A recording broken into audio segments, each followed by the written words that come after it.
I nostri ingredienti: la melanzana nera, la salsa di pomodoro, il basilico, prezzemolo e menta, la tuma, la ricotta salata, il sale. Prendiamo la nostra melanzana nera e la tagliamo prima a fettine non molto grosse.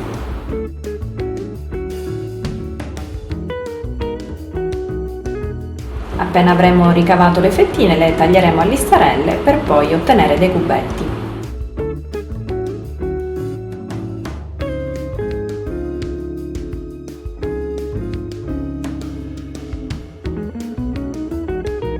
Nel contempo facciamo scaldare dell'olio in una padella a fuoco moderato.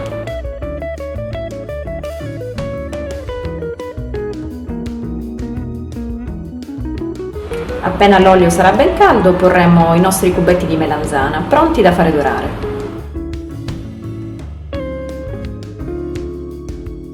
Aggiungiamo del sale.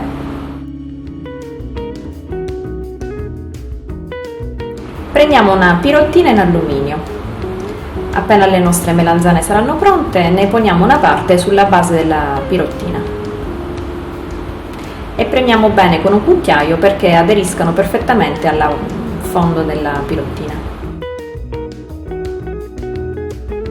Mettiamo delle fettine di tuma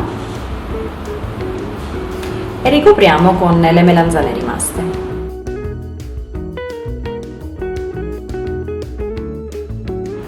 Le premiamo sempre per bene perché il composto aderisca perfettamente alla pirottina.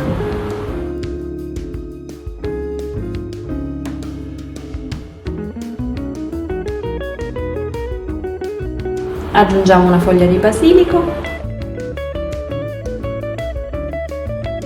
e un buon cucchiaio di salsa di pomodoro.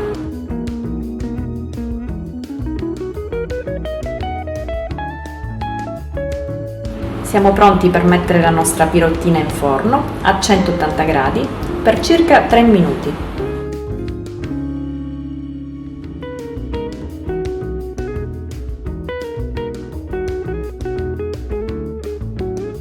Appena pronto il nostro tortino, lo usciamo dal forno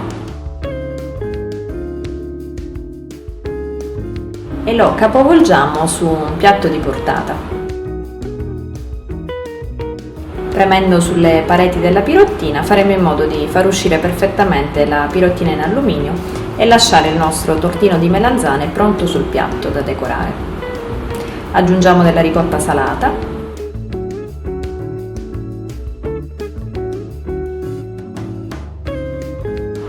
una foglia di basilico